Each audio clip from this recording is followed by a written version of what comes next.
Okay, so let's dive straight into something really, well, revolutionary, I think. Today, our mission is to get into the work of Stephen Krashen. He's the linguist whose ideas kind of flipped modern language teaching on its head. And if you're studying English right now, yeah, this deep dive is pretty essential stuff for you. Yeah. So Krashen, born 1941, still active, which is amazing. His background seems really key here. He grew up in an immigrant family, watched his grandparents using their first language, and he saw, that language wasn't just rules and facts. It felt deeply connected to culture, emotion. Mm-hmm. And that personal view, that was critical. Yeah. Because when he started researching, this was back in the 1970s, well, the standard way to teach languages then was heavily focused on conscious learning. Endless grammar repetition, memorizing rules, vocabulary lists, that kind of thing. And Krashen started to wonder, wait a second, is all that conscious effort really the best way to get, fluent? Does it actually work? Right. So let's unpack his big idea then. He noticed children, didn't he? Kids who, with zero formal lessons, they just pick up their first language. Naturally, yeah. Through play, talking to people, it's an unconscious thing, almost like breathing, you said. Exactly. And that's the huge distinction he made. It's a really key point. He said language isn't primarily learned, the conscious studying of rules. Instead, he believed it's acquired. Acquired. Yeah, acquired, which is more like this unconscious natural absorption of the language, just soaking it in.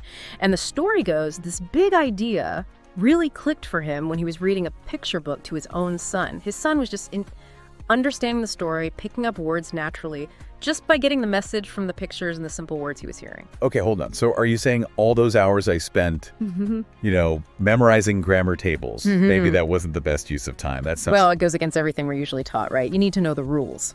Yeah, it definitely challenges that traditional view. But Krashen's theory addresses this directly. He uses this great analogy. Think about learning to ride a bicycle. Okay. You don't start by reading a physics textbook on balance and momentum, do you? No, definitely not. Right. You just get on the bike, you wobble, maybe you fall off a few times. Uh-huh. Yeah, I remember that. And you naturally, through experience, you develop that sense of balance.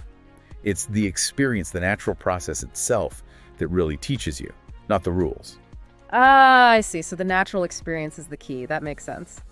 And that leads us right to his most famous quote, doesn't it? The kind of core of his whole theory. He said, "We acquire language in only one way, by understanding messages."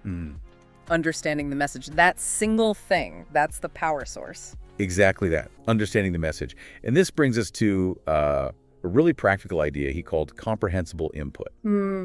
Basically, if you want to truly acquire English ability, you need to find input that you can understand, mostly, but also, crucially, stuff that you genuinely want to understand. So like movies or dramas, books, music. Yeah, anything. Movies, songs you love, books, maybe even podcasts like this one.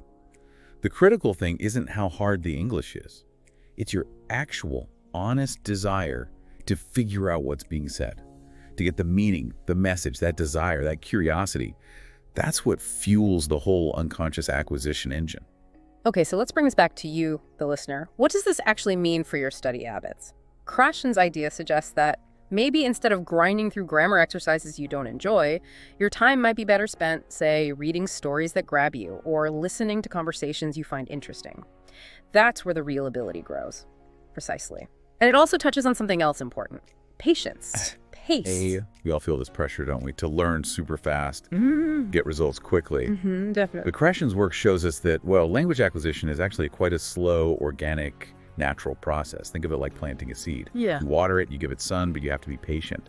You wait for it to grow naturally. Right, you can't force it to sprout overnight. Exactly. And the knowledge you try to force in quickly, like cramming vocabulary lists for a test, stuff often disappears just as fast.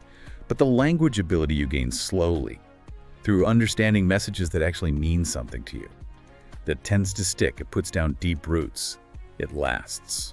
That's a really powerful takeaway. Okay, so trust the process. Focus on finding messages, content that genuinely interests you, things that speak to your heart, and making that a daily habit, even just a little bit.